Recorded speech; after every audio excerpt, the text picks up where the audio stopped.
আসসালামু আলাইকুম রহমতুল্লাহ। প্রিয় শিক্ষার্থীবৃন্দ, আশা করি তোমরা সকলেই ভালো আছো। আজকে আমরা বাংলা বইয়ের পৃষ্ঠা 12 প্রশ্নের উত্তর শিখব।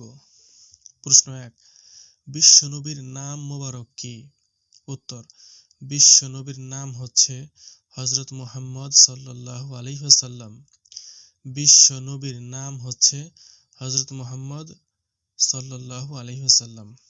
প্রশ্ন 2, বিশ্বনবীর পিতা মাতার নাম কি? উত্তর, বিশ্বনবী সাল্লাল্লাহু আলাইহি ওয়াসাল্লামের পিতার নাম আব্দুল্লাহ আর মাতার নাম আমিনা। বিশ্বনবী সাল্লাল্লাহু আলাইহি ওয়াসাল্লামের পিতার নাম আব্দুল্লাহ আর মাতার নাম আমিনা। প্রশ্ন 3, মক্কা শহর কোথায় অবস্থিত? মক্কা শহর কোথায় অবস্থিত? উত্তর, আমাদের বাংলাদেশ থেকে অনেক পশ্চিমে সৌদি আরবে মক্কা শহর অবস্থিত। সৌদি আরবে মক্কা শহর অবস্থিত। প্রশ্ন 4, বিশ্বনবী সাল্লাল্লাহু আলাইহি ওয়াসাল্লাম কোন তারিখে কোথায় জন্মগ্রহণ করেন? উত্তর, মক্কা শহরের প্রসিদ্ধ কুরাইশ বংশে। মক্কা শহরের প্রসিদ্ধ কুরাইশ বংশে 570 খ্রিস্টাব্দের 20 আগস্ট বিশ্বনবী সাল্লাল্লাহু আলাইহি ওয়াসাল্লাম জন্মগ্রহণ করেন। মক্কা শহরের প্রসিদ্ধ কুরাইশ বংশে 570 খ্রিস্টাব্দের 20 আগস্ট বিশ্বনবী সাল্লাল্লাহু আলাইহি ওয়াসাল্লাম জন্মগ্রহণ করেন।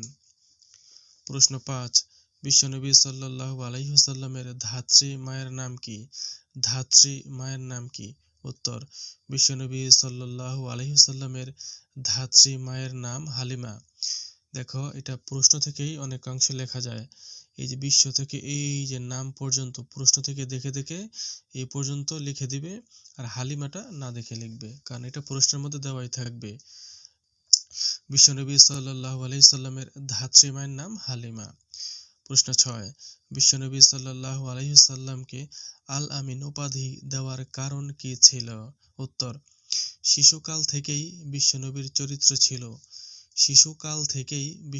চরিত্র ছিল ফুলের মতো সুন্দর ও পবিত্র। ফুলের মতো সুন্দর ও পবিত্র। সবাই তাকে ভালোবাসতো, বিশ্বাস করত। আর বিশ্বাস করত বলেই আরবের লোকেরা তার উপাধি দিয়েছিল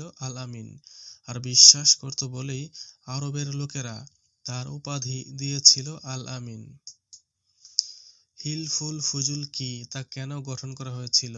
উত্তর, হিলফুল ফুজুল হচ্ছে একটি শান্তি সমিতি। দেশে ও সমাজের শান্তি রক্ষার জন্য তিনি এটি গঠন করেন। হিলফুল ফুজুল হচ্ছে একটি শান্তি সমিতি। দেশে ও সমাজের শান্তি রক্ষার জন্য তিনি এটি গঠন করেন। প্রশ্ন 8, পাদ্রী কি উপদেশ দিয়েছিলেন? উত্তর, পাদ্রী চাচাকে তার প্রতি বিশেষ লক্ষ্য রাখার উপদেশ দেন।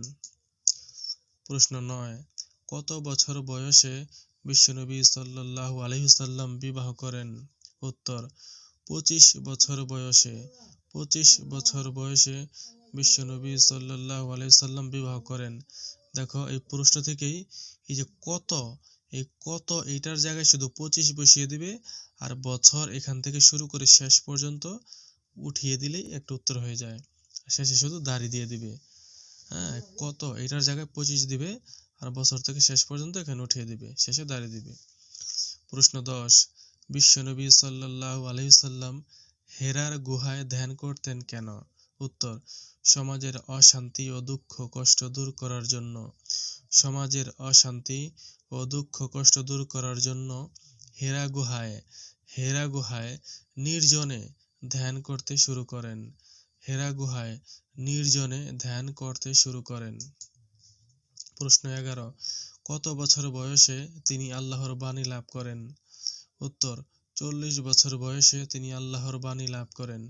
এই যে প্রশ্ন থেকেই উত্তর লেখা যায়, শুধু কত এটার জায়গায় 40 দিবে, আর বছর এখান থেকে শুরু করে শেষ পর্যন্ত উঠিয়ে দিয়ে দিবে, শেষে একটা দাড়ি দিবে, উত্তর হয়ে যাবে।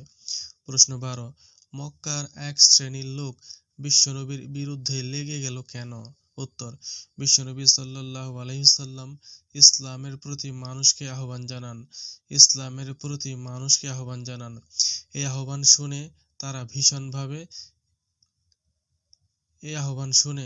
তারা ভীষণভাবে নবীর বিরুদ্ধে খেপে গেল। এই আহ্বান শুনে তারা ভীষণভাবে নবীর বিরুদ্ধে খেপে গেল। প্রশ্ন 13, হযরত খাদিজা জীবিত থাকাকালে নবীজি কি অন্য বিবাহ করেছিলেন? উত্তর, হযরত খাদিজা রাদিয়াল্লাহু তাআলা আনহা জীবিত থাকাকালে নবীজি সাল্লাল্লাহু আলাইহি সাল্লাম অন্য বিবাহ করেননি। হযরত খাদিজা রাদিয়াল্লাহু তাআলা আনহা জীবিত থাকাকালে নবীজি সাল্লাল্লাহু আলাইহি সাল্লাম অন্য বিবাহ করেননি।